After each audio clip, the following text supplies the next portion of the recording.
This is my resub for anatomy.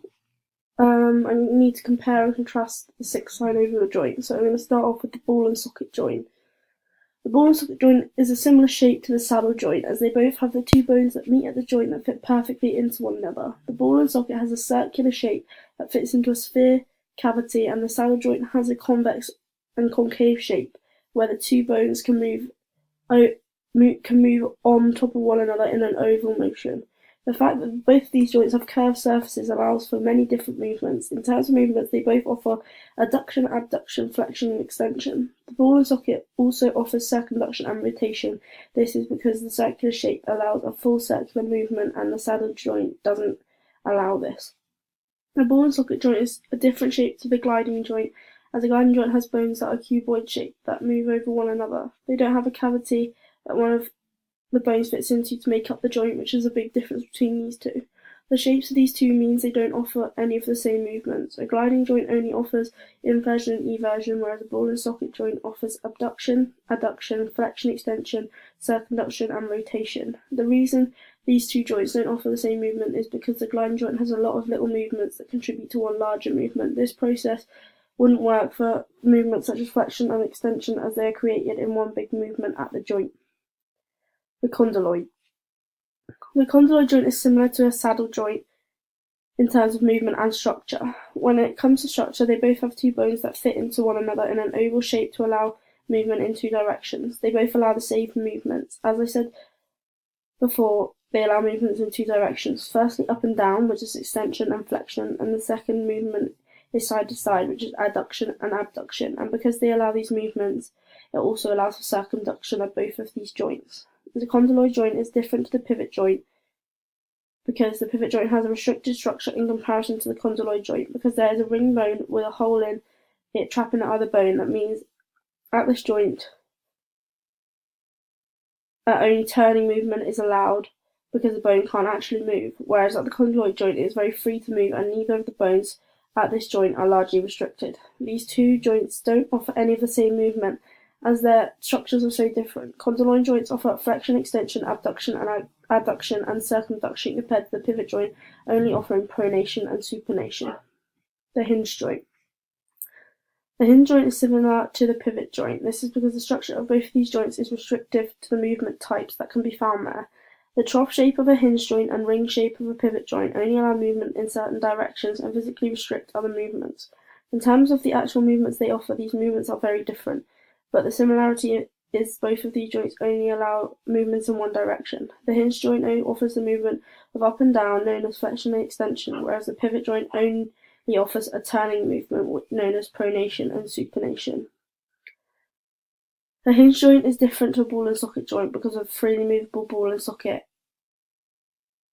and how unrestricted a ball and socket joint is compared to how restrictive a hinge joint is. The reason for this is the ball and socket joint has a rounded end that fits perfectly into the cup of the socket, allowing smooth movement in all directions, whereas the pivot joint's trough-shaped base restricts it to only moving up and down to match the trough shape. The movements available at these joints are very different. At a ball and socket joint, due to how movable it is, extension, flexion, abduction, and adduction are available, as well as rotation and circumduction.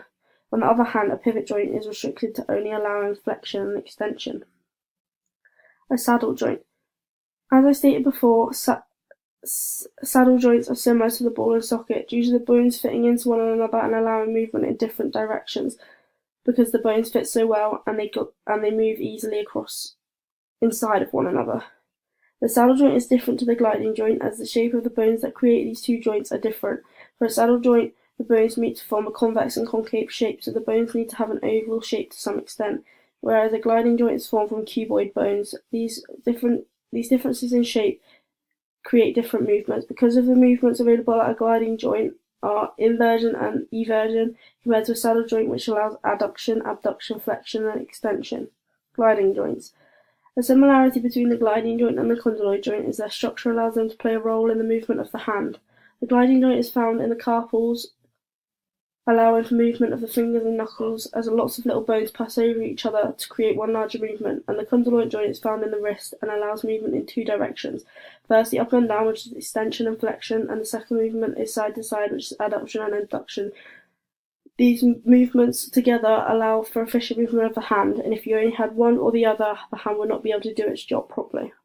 The joint that is different to the gliding joint is the hinge joint, because the hinge joint has one bone restricting the movement of the other bone at the joint, because it has a tough capsule that keeps the other bone in place, whereas the gliding joint doesn't have this, as a gliding joint has bones that move over one another, and the bones are not fixed into the shape of another. The movements available are different too. At a gliding joint, eversion and inversion happen, whereas at a hinge joint, extension and flexion happen. This is due to the direction they move in, with a hinge joint moving up and down and a gliding joint having the bones moving across one another in a sideways direction.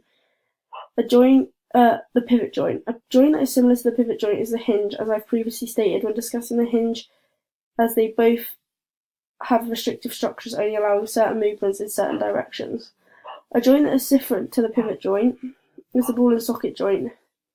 This is because the pivot has a restrictive structure that means that a bone can only move round in a circular motion as it is trapped inside the ring structure of another bone, whereas a ball and socket joint has two bones that fit very well into one another to allow a range of different movements, and the bone fits into the sphere cavity smoothly.